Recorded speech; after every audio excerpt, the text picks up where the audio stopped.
Bonjour à tous et bienvenue sur C17 en direct du Vieux-Port de La Rochelle. Je suis avec Michel Cagnot, notre monsieur rail de C17 qui n'est pas du tout content. C'est l'adoption du RER basco-landais. Bonjour Michel. Bonjour Michel, oui. Alors effectivement, hier a été voté au Sénat, et c'est la fin de la course parlementaire pour cette loi, la loi sur les SERM, c'est-à-dire les services express régionaux métropolitains.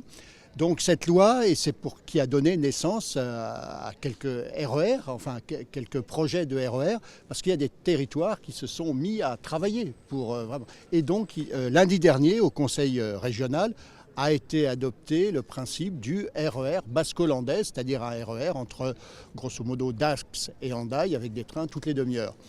Et nous, en Aunis, toujours rien à l'horizon. Et je suis d'autant plus en colère qu'effectivement, nous avons eu une réflexion faite par les élus. Et à ce titre, les citoyens n'ont pas été consultés, du reste, et ni les spécialistes comme nous. Donc, il y a eu ce livre blanc, mais qui n'intègre pas la loi SRM, parce que ce livre blanc a été voté en mars 2023 et la loi vient juste d'être votée, la loi SERM. Donc, au jour d'aujourd'hui, notre RER au Nice, alors qu'il y a d'autres RER qui sont soutenus. Maintenant, sur la Nouvelle-Aquitaine, il faut savoir, il y a le RER de Bordeaux, pyrénéen, basco-landais et bientôt celui du Limousin. Et nous, le RER au Nice, non. Alors, on a envoyé les dossiers. Tous les maires qui sont concernés ont reçu le dossier, avec notamment le projet d'arrivée, parce que ce qui est important, c'est de savoir où l'on va, c'est-à-dire d'avoir vraiment un projet d'arrivée. Et le préfet, la région, la présidente de Charente-Maritime, tous ces gens-là ont eu le dossier complet. Aujourd'hui, pas de réponse, mais bon, on entre dans les fêtes, donc voilà. Mais on espère bien qu'en début d'année, tous ces gens-là prendront le dossier à bras-le-corps, parce que sinon, notre territoire, l'Aunis, risque de rester à quai. Et en plus, c'est dans le contexte aussi du pôle métropolitain qui regroupe 600 000 habitants. Alors l'Aunis fait la moitié de ce pôle métropolitain centre-atlantique, mais néanmoins, voilà, il a besoin qu'il y ait un véritable projet. Quels sont les projets justement 2024 pour Altro ? Alors, c'est mobiliser, mobiliser et mobiliser. Pourquoi ? Parce qu'on voit bien que les élus ont besoin d'être aidés pour se prendre ce RER au Nice. Et donc, on va faire ce qu'on appelle, vous savez, dans les hautes sphères, le bottom-up. C'est-à-dire du bas vers le haut.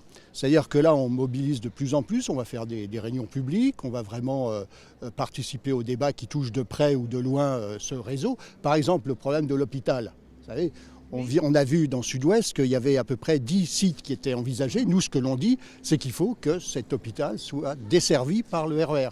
Il y a des gens qui me disent, oui, mais les malades, tout ça, oui, les malades, non, ils vont en ambulance, d'accord. Mais il y a 4300 personnes qui travaillent au centre hospitalier de La Rochelle.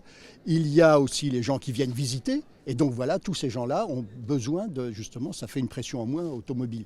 Et puis, je pense à des sites comme Alstom, où il y a 1100 personnes qui travaillent. Là aussi, il y a besoin d'être desservi par le RER au Nice. Donc c'est le RER au Nice. Quels sont les services qui vont être proposés ?